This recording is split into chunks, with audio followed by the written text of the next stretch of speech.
के पास। छोटा राजन को लाया जाएगा दिल्ली। बाली में ज्वालामुखी फटने की वजह से रद्द हुई थी उड़ानें। भारत आने पर मुंबई की आर्थर रोड जेल में रखा जाएगा डॉन।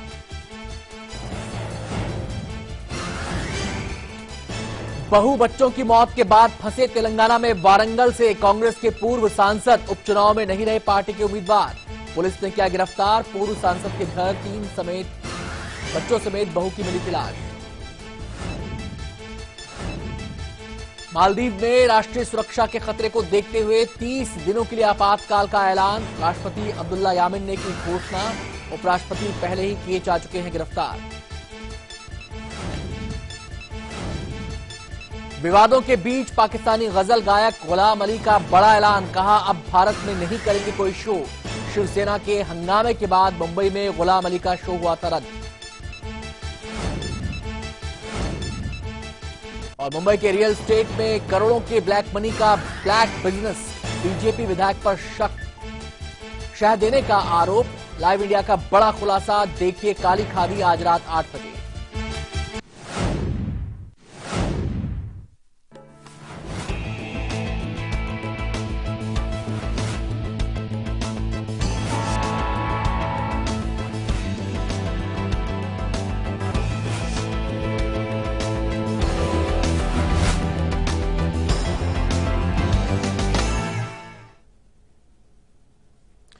नमस्कार, आप देख रहे हैं दिल्ली लाइव। मैं हूं आनंद भट्ट। शुरुआत टॉप स्टोरी के साथ।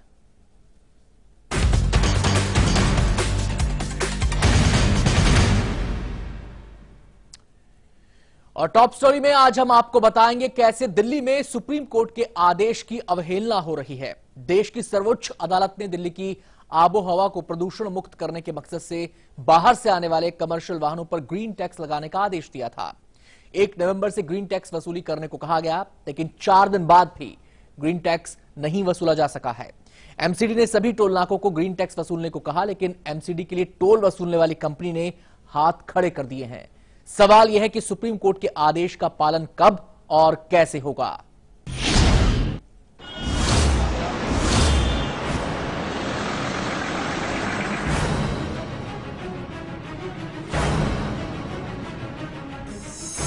कैसे सुधरेगी दिल्ली की आबोहवा?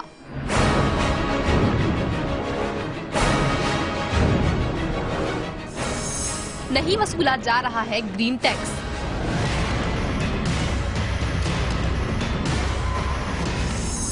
सुप्रीम कोर्ट के आदेश का भी असर नहीं।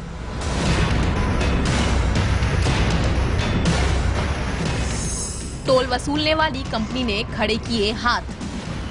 दिल्ली को प्रदूषण मुक्त बनाने के लिए जारी किया गया सुप्रीम कोर्ट के आदेश का कोई असर होता नहीं दिख रहा है। दिल्ली में दूसरे राज्यों से आने वाले कमर्शियल वाहनों से वसूला जाने वाला पर्यावरण क्षतिपूर्ति टैक्स लगातार चौथे दिन भी नहीं वसूला जा सका। ये आलम तब है जबकि खुद एमसीडी ने कल अपनी प्राइवेट एजेंसी को सुप्रीम कोर्ट के आदेश का पालन करने की सख्त हिदायत दी थी, लेकिन एमसीडी के आदेश का भी कोई असर नहीं हुआ। लाइव इंडिया की टीम आज सुबह दिल्ली के अलग अलग एंट्री पॉइंट्स के टोल नाकों पर पहुंची। मकसद ये देखना था कि दिल्ली टैक्स वसूलने के लिए इंतजामात किए गए हैं या नहीं। टोल नाकों से गुजरने वाले ट्रक और अन्य कमर्शियल वाहन टोल विंडो पर रुके तो जरूर, लेकिन उनसे केवल टोल टैक्स वसूला गया, ग्रीन टैक्स नहीं लिया गया। जानकारी मैडम ऐसा बात नहीं है, वह बताया गया था, लेकिन अभी लागू नहीं हुआ था। समझ जानकारी तो वैसे अधूरी है। अभी आपने नहीं दिया? नहीं दिया। दिल्ली में SMYR नाम की कंपनी एमसीडी के लिए टोल टैक्स की वसूली करती है। सुप्रीम कोर्ट के आदेश के तहत टोल लेने वाली कंपनी को ही ग्रीन टैक्स की भी वसूली करनी है। जब हमने कंपनी के टोल नाका इंचार्ज से बात की तो उन्होंने तमाम दिक्कतें गिना दी। हमारे सीनियर बताए थे करना है इसको पहले, लेकिन ऐसी कुछ बात नहीं है कि हमारे लोग मना कर रहे काम। जो फील्ड वर्क में काम करते हैं उनको दिक्कत हो रही है, फिजिकली दिक्कत है। मान लो कोई आगे धमका के चला गया गल्ला लेकर के, कौन रिस्पॉन्सिबल होगा इसका? ये कहानी केवल एक टोल नाके की ही नहीं है। जहां जहां लाइव इंडिया की टीम पहुंची वहां हालात एक जैसे थे। जब ग्रीन टैक्स नहीं वसूलने पर कंपनी के नुमाइंदों से बात की तो उन्होंने सुरक्षा पर सवाल उठाया। उन्होंने दलील दी कि जब 60-70 रुपए का टोल वसूलने में ही दिक्कतें आ जाती हैं, तो 700 से 1300 रुपए का टैक्स वसूलना बेहद मुश्किल है। उन्होंने मांग की इसके लिए पर्याप्त इंतजामात और पुख्ता सुरक्षा जरूरी है। मैम एक तो स्टाफ की भी पर्याप्त होना चाहिए और सिक्योरिटी भी चाहिए, क्योंकि ये शुल्क लागू करेंगे तो एक बार ये गाड़ी वाले मुश्किल से दे पाएंगे। इसमें भी कई बार क्या कि गाड़ी वाले से लड़ाई झगड़ा हो जाता है। टोल वसूलने वाली कंपनी ने अपनी दिक्कतों और संसाधनों की कमी का हवाला देते हुए सुप्रीम कोर्ट में गुहार लगाई थी, लेकिन कोर्ट में उसकी दलीलें टिक नहीं सकी और कोर्ट ने 1 नवंबर से ग्रीन टैक्स वसूली के अपने आदेश को बरकरार रखा, लेकिन अब इस पर अमल नहीं हो पाया है। सवाल ये है कि सुप्रीम कोर्ट के आदेश का पालन कब और कैसे होगा। दिल्ली में हर दिन के साथ प्रदूषण बढ़ता जा रहा है और इसी प्रदूषण को काबू में करने के लिए एनजीटी और सुप्रीम कोर्ट ने पर्यावरण शुल्क लागू करने का आदेश दिया था, लेकिन हैरान कर देने वाली बात यह है कि एनजीटी और सुप्रीम कोर्ट के आदेश के बाद भी अभी तक ये टैक्स वसूला नहीं जा सका है और फिलहाल जिस तरह के हालात हैं ये कह पाना मुश्किल है कि कब तक सुप्रीम कोर्ट और एनजीटी के आदेशों पर अमल किया जा सकेगा। कैमरा पर्सन रमन जोग के साथ Aarti Pandey, live India. Green tax को लेकर लाइव इंडिया की टीम ने आज दिल्ली में टोल नाकों का जायजा लिया, लेकिन सब जगह हालात एक जैसे ही नजर आए। चलिए अब आपको बताते हैं कि सुप्रीम कोर्ट ने अपने आदेश में क्या कहा था। सुप्रीम कोर्ट ने कहा था कि ग्रीन टैक्स वक्त की जरूरत है। बाहर से आने वाले कमर्शियल वाहनों पर ग्रीन टैक्स वसूलने का आदेश सुप्रीम कोर्ट ने दिया था। 700 से 1300 रुपए टैक्स लगाने को कहा था सुप्रीम कोर्ट ने। 2 एक्सेल वाले कमर्शियल वाहनों पर 700 रुपए ग्रीन टैक्स लगाने की बात थी। 3 एक्सेल वाले हैवी कमर्शियल वाहनों से 1300 रुपए ग्रीन टैक्स वसूलने को सुप्रीम कोर्ट ने कहा था। यात्री वाहन, एम्बुलेंस, फल सब्जी के ट्रक और दूध और तेल के टैंकर को इस टैक्स से बाहर रखा था सुप्रीम कोर्ट ने। और आज जैसे कि हमने आपको बताया कि लाइव इंडिया की टीम ने रियलिटी चेक किया अलग अलग टोल नाकों का। इसी कड़ी में लाइव इंडिया की टीम मंडोली और वजीराबाद टोल नाके पर पहुंची। देखिए ग्रीन टैक्स को लेकर वहां क्या हालात थे। लाइव इंडिया संवाददाता आरती पांडे की रिपोर्ट। एनजीटी और सुप्रीम कोर्ट की तमाम कोशिशों के बाद भी आज से भी जो एमसीडी को वसूलना था पर्यावरण शुल्क वो नहीं वसूला जा रहा है। सबसे पहले मैं आपको दिखाना चाहूंगी कि एमसीडी का जो टोल है वो प्राइवेट एजेंसी SMYR के द्वारा वसूला जाता है और लेकिन ये जो टोल था एनवायरमेंट टैक्स जो कि 1 नवंबर से लागू हो गया था, सुप्रीम कोर्ट ने भी इसको लेकर आदेश दिया था। एनजीटी ने पहले ही आदेश दे दिया था दिल्ली को वायु प्रदूषण से बचाने के लिए, लेकिन ना तो ये 1 नवंबर से लागू हो सका आदेश और ना ही आज जो 4 नवंबर की तारीख है, क्योंकि सुप्रीम कोर्ट के इस आदेश को मानने के लिए एमसीडी द्वारा कल भी कहा गया था कि जो प्राइवेट कॉन्ट्रैक्टर्स हैं वो आज से ही इसको वसूलना शुरू करेंगे। लेकिन अभी हम आपको दिखाना चाहते हैं कि नंदनगरी के नजदीक जो टोल प्लाजा बना हुआ है यहाँ से आज भी इसको वसूला नहीं जा रहा है। एमसीडी अपना पुराना जो एमसीडी का जो पुराना टोल है सिर्फ उसे ही वसूला जा रहा है। अभी हम मौजूद हैं वजीराबाद के एमसीडी टोल प्लाजा पर और यहाँ पर हम आपको बताना चाहते हैं कि यहाँ पर भी आज से जो पर्यावरण शुल्क है वसूला जाना था वो नहीं वसूला जा रहा है और इसकी वजह जो बताई जा रही है वो यही है कि व्यवस्था अभी भी यहाँ पर नाकाफी है। यही दलीलें थी जो 1 नवंबर से जब ये एनजीटी और सुप्रीम कोर्ट के आदेश के बाद 1 नवंबर की तारीख से वसूला जाना था। यहाँ पर हम आपको बताना चाहते हैं कि दिल्ली को प्रदूषण से बचाने के लिए ये आदेश दिया गया था कि जो भी ट्रक जो भी दिल्ली में पंजीकृत नहीं है लेकिन बाकी राज्यों से वो दिल्ली के अंदर एंट्री करते हैं तो उनको 700 रुपए से लेकर 1300 रुपए तक पर्यावरण शुल्क देना होगा। कैमरा पर्सन रमन जोग के साथ आरती पांडे, लाइव इंडिया, दिल्ली। और अब अगली खबर का रुख करते हैं। एलजी नजीब जंग पर स्कूल की जमीन बीजेपी को देने के डिप्टी सीएम के आरोपों के बाद सियासत गर्मा गई है। सिसोदिया के आरोपों से तिलमिलाए बीजेपी ने आरोप लगाया है कि केजरी सरकार तथ्यों से अनजान है। बीजेपी का दावा है कि इस पूरे मामले से बीजेपी और एलजी का कोई लेना देना नहीं है। दूसरी तरफ इस मसले को लेकर एलजी पर आप ने भी हल्ला बोल दिया है।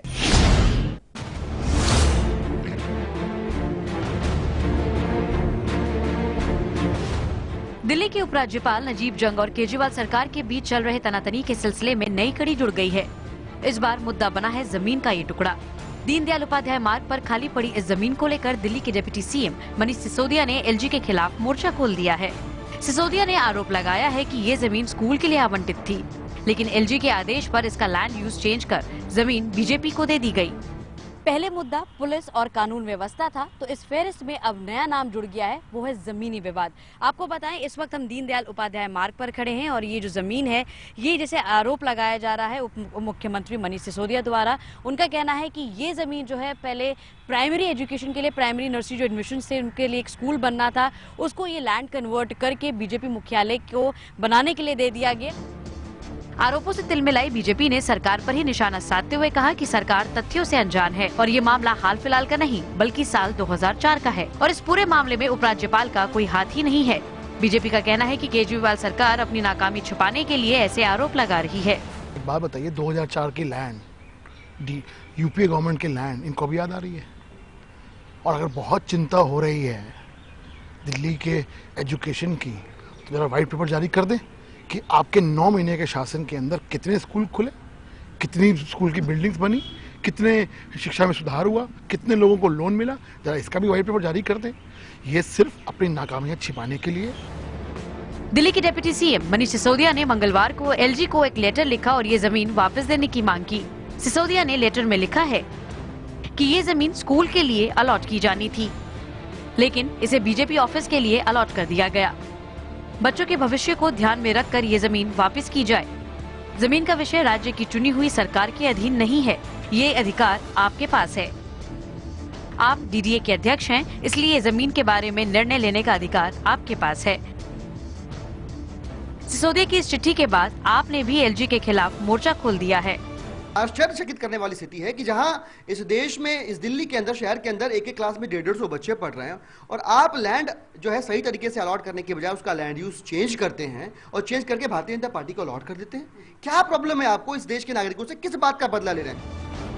वार पलटवार के इस खेल में साल 2000 में सुप्रीम कोर्ट के एक आदेश का हवाला भी दिया जा रहा है, जिसमें कहा गया था कि ल्यूटन जोन में सभी पार्टी कार्यालयों को हटाकर दीनदयाल उपाध्याय पर शिफ्ट किया जाए। कहा जा रहा है कि इस फैसले को आधार बनाकर तत्कालीन यूपीए सरकार ने दीनदयाल उपाध्याय मार्ग पर 809 वर्ग मीटर जमीन को पार्टी दफ्तरों के लिए आवंटित किया था। सिसोदिया ने अपने लेटर में डीडीए का भी जिक्र किया है। इस बीच डीडीए की तरफ से भी प्रतिक्रिया आई है, जिसमें कहा गया है कि इस मामले में उनका कोई लेना देना नहीं है। Monika Singh, live India, Delhi. सिसोदिया ने एलजी को चिट्ठी लिखकर सवाल खड़े किए हैं और इस बीच डीडीए ने भी सिसोदिया के आरोपों का जवाब दिया है। चलिए बताते हैं आपको डीडीए ने क्या कहा है। बीजेपी को दी गई जमीन से डीडीए का कोई लेना देना नहीं है, ये इस समय डीडीए की प्रतिक्रिया इस पूरे विवाद में हम आपको बता रहे हैं। डीडीए ने 100 एकड़ जमीन शिक्षा और स्वास्थ्य के लिए अलग अलग एजेंसीज को दी है। दिल्ली सरकार को 32 एकड़ जमीन शिक्षा और स्वास्थ्य के लिए दी गई है। डीडीए ने जानकारी दी और साथ ही साथ सवाल भी खड़े किए हैं। डीडीए ने दिल्ली सरकार को घेरा है। इन सवालों के जरिए स्कूलों के लिए दी गई जमीन पर निर्माण कार्य में तेजी क्यों नहीं है, ये सवाल खड़ा किया है डीडीए ने। ऐसी साइट्स की संख्या डीडीए ने 40 से ज्यादा बताई है। और फिलहाल वक्त होगा एक छोटे से ब्रेक का। ब्रेक के बाद देखिए अब ओला कैब ड्राइवर की शर्मनाक हरकत सामने आई।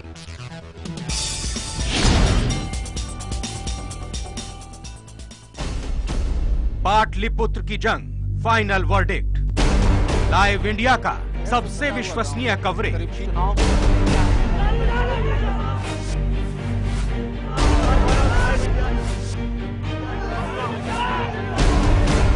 स्टूडियो में सबसे बड़ा पैनल,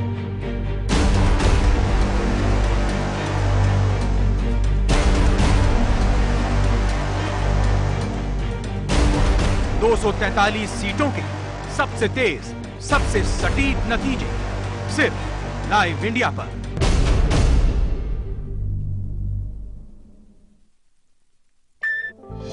आ गए जी, आ गए। ये लाल टमाटर के साथ नींबू और हरी मिर्च फ्री है क्या? तीनों एक से बढ़कर एक, लेकिन तीनों के रगों में खून तो एक ही है। ऑनर ड्रीम सीरीज ले लो जी। खुल के जीने में कुछ दर्द तो होता है, पर इस दर्द से रुकना क्यों? एक्सपर्ट है ना वॉलनी, डॉक्टर्स का भरोसेमंद, इसका क्विक एब्सॉर्ब नैनोजेल फॉर्मूला बिना मसाज के दे आपको इंस्टेंट और लंबा आराम। वॉलनी, इसके आगे दर्द क्या चीज है? अब पाइए किसी भी दर्द से जीत वॉलनी के साथ। एमपी अजब है, सबसे गजब है, एक नहीं दो नहीं सैकड़ों यहाँ शेर हैं। पेच में था मोगली का नाम 12 सिंह है। एमपी अजब है, मांडू का महल है कि जहाज है, कोई तो बताए। जय विलास के झूमर संग 10 हाथी लटके, सोच के सर चकराए। एमपी अजब है, अरे सबसे गजब है। संगमरमर खुदता नहीं, छूता आसमान है, और साची देता सबको शांति का फरमान है। एमपी अजब है, अरे सबसे गजब है। हमारे इंडियन वैल्यूज कितने स्वीट होते हैं ना। देखिए, किसी को भी डिस्टर्ब करना बिल्कुल पसंद नहीं। So sweet.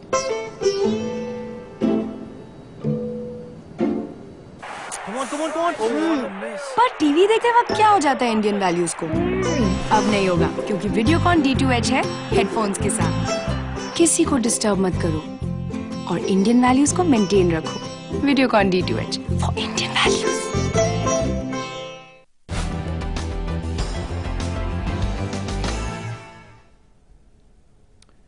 आप देख रहे हैं दिल्ली लाइव और अब बारी है दिल्ली लेंस की।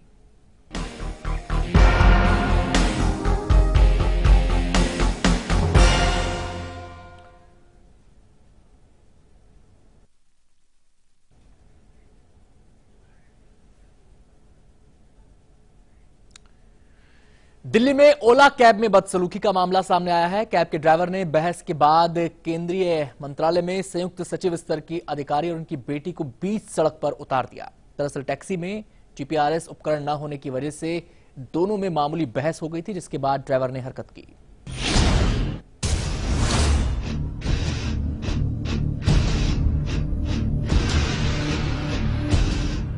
केंद्रीय मंत्रालय में संयुक्त सचिव स्तर के अधिकारी और उनकी बेटी से कथित तौर पर दुर्व्यवहार करने और बाद में उन्हें बीच रास्ते पर धमकाकर कैब से उतार दिया। पुलिस के मुताबिक घटना सोमवार शाम की है, जब अधिकारी और उनकी 18 साल की बेटी दक्षिणपुर दिल्ली में एक दिवाली मेले से लौट रही थी।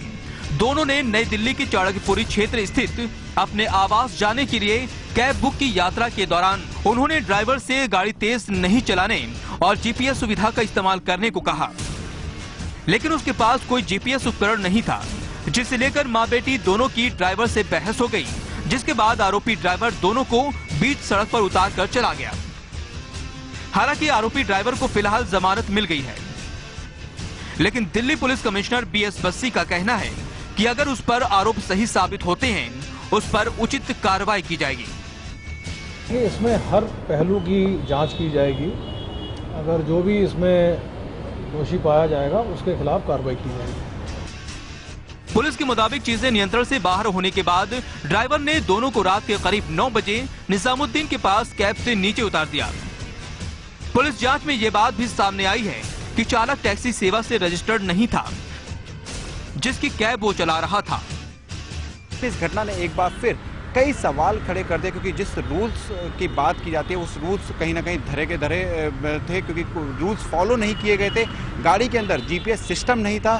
ड्राइवर जो है, जिस ड्राइवर के नाम पर जो ड्राइवर वहां पर पहुंचना चाहिए था, उस ड्राइवर की जगह पे कोई और पहुंचा। फिलहाल पुलिस जो है इस पूरे मामले की जाँच कर रही है। कैमरामैन SK के साथ रवि जल्होत्रा, लाइव इंडिया, दिल्ली। आतंकवाद और अपराध से निपटने के लिए दिल्ली पुलिस हाईटेक तरीके अपनाती रही है। इसी कड़ी में आने वाले दिनों में दिल्ली पुलिस के दस्ते में रोबोट के शामिल होने की भी संभावना है। ये रोबोट बम डिफ्यूज करने में भी सक्षम है। आज इसका डेमो दिल्ली पुलिस के अधिकारियों को दिया गया।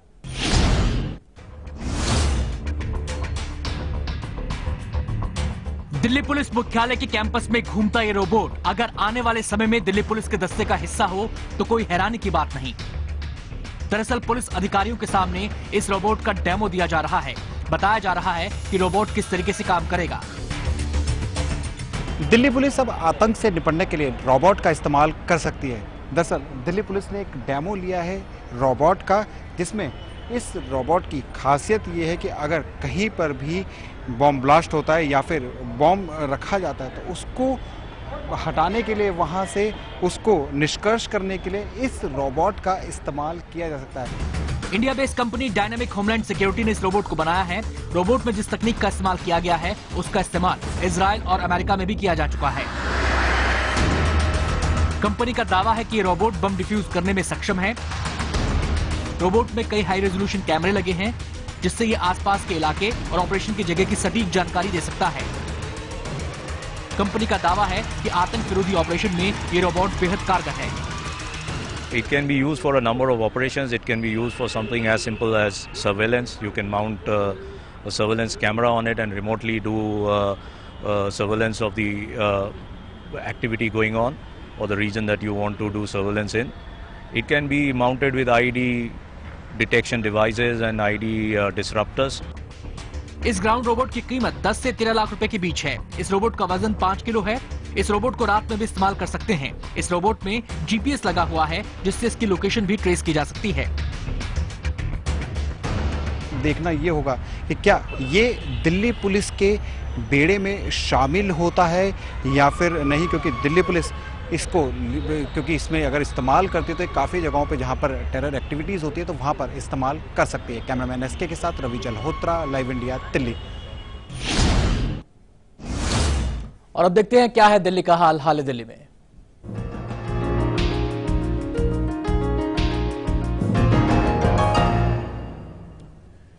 हाल दिल्ली में आज हम सवाल उठा रहे हैं, क्या दिल्ली में बुजुर्ग सुरक्षित नहीं हैं? ये सवाल इसलिए क्योंकि बुजुर्गों के अपराधियों का शिकार बनने की खबरें अक्सर आती रहती हैं। इस फहरिस्त में एक और वारदात जुड़ गई है।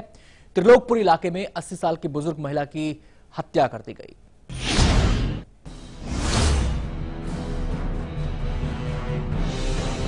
दिल्ली में बुजुर्ग महिला की हत्या से सनसनी फैल गई।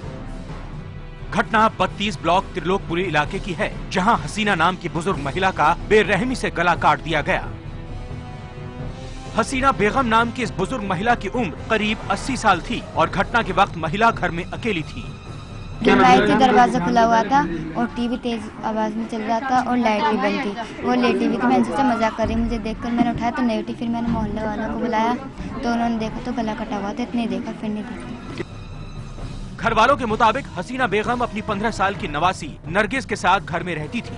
आज सुबह नरगिस स्कूल गई हुई थी। वापस आकर देखा तो हसीना बेगम की लाश बेड पर पड़ी थी। टीवी ऑन था और उसकी आवाज काफी तेज थी। घर वालों का आरोप है कि यह हत्या लूट के इरादे से की गई है।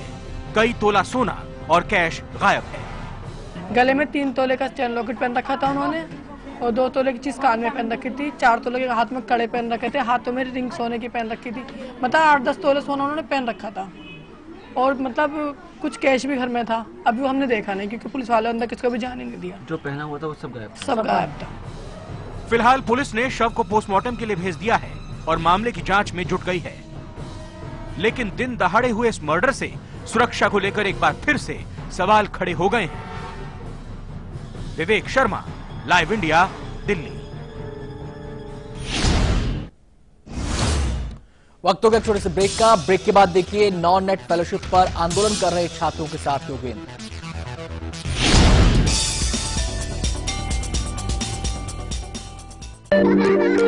खुशियां मनाने में कुछ दर्द होता है, पर इस दर्द से रुकना क्यों? एक्सपर्ट है ना वॉलनी, डॉक्टर्स का भरोसेमंद। इसका quick absorb nano gel formula बिना मसाज के दे आपको इंस्टेंट और लंबा आराम। वॉलनी, इसके आगे दर्द क्या चीज है? अब दर्द से जीत सिर्फ 10 रुपए में। अम्मा आ गई तू, बुआ बन गई है, बेटी हुई है। ये ले बेटा, बच्ची को थोड़ा शहद चटा दे। ये कायदा सही नहीं है। बिल्कुल सही कहा। बच्चे को जन्म के तुरंत बाद सिर्फ माँ का पहला पीला गाढ़ा दूध ही दें, शहद या और कुछ नहीं। ये दूध बच्चे को बीमारियों से लड़ने की शक्ति देता है। शिशु स्वस्थ सालों साल, जब हो सही देखभाल। 6 महीने तक सिर्फ माँ का दूध, इसके अलावा पानी भी नहीं।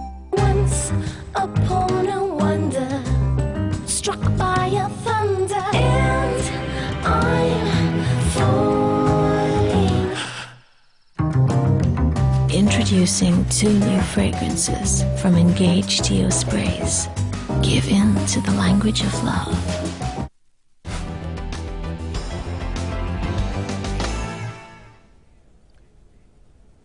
आप देख रहे हैं दिल्ली लाइव और फटाफट कुछ और खबरों पर नजर। नॉन नेट फेलोशिप मामला और बड़ा होता जा रहा है। आंदोलन कर रहे स्टूडेंट्स ने 5 नवंबर को दोपहर 2 बजे यूजीसी से एचआर मिनिस्ट्री तक मार्च निकालने का फैसला किया है। छात्रों को योगेंद्र यादव का साथ भी मिला है।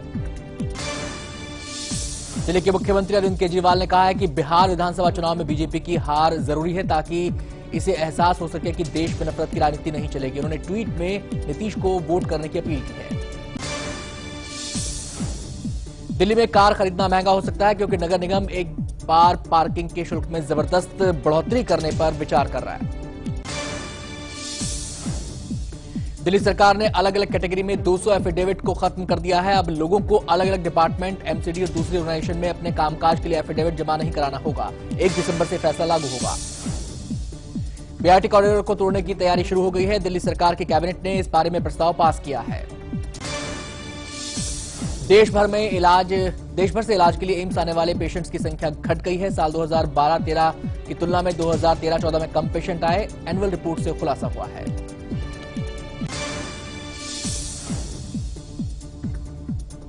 डीयू में प्लेसमेंट का दूसरा राउंड मंगलवार को शुरू हो चुका है। इस राउंड के लिए 210 स्टूडेंट्स ने रजिस्ट्रेशन किया था।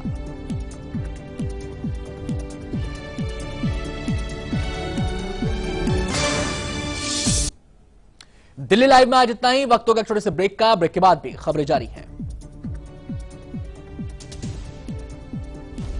पाटलिपुत्र की जंग, फाइनल वर्डिक्ट। लाइव इंडिया का सबसे विश्वसनीय कवरेज।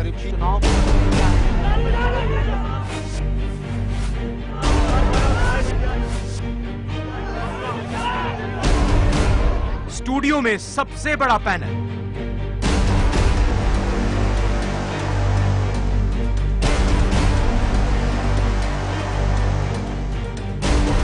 दो 243 सीटों के सबसे तेज, सबसे सटीक नतीजे सिर्फ लाइव इंडिया पर।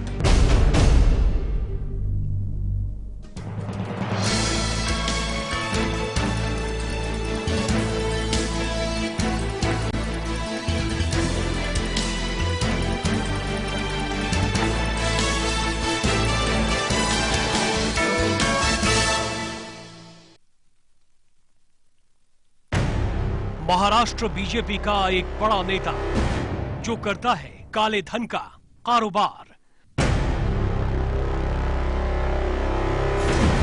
जो विदेशों में जमा करता है काली कमाई,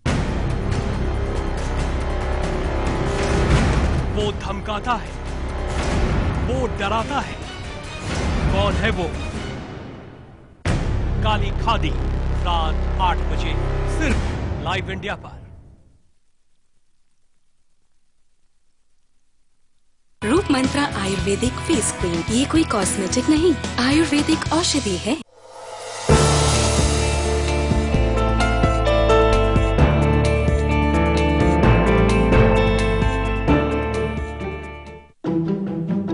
सनसेट के साथ ही सेट है आपके डेली न्यूज का डोज।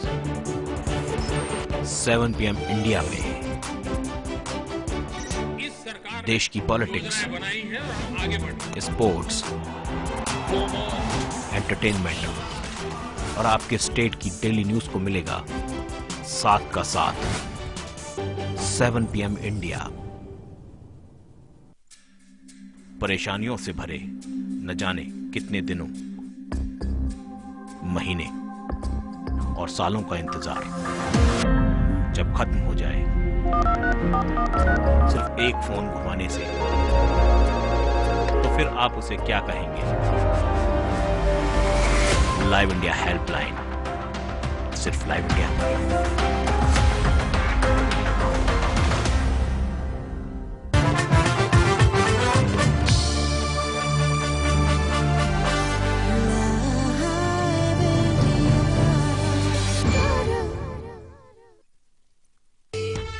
इस कार्यक्रम के प्रायोजक हैं एंगेज न्यू स्पेस।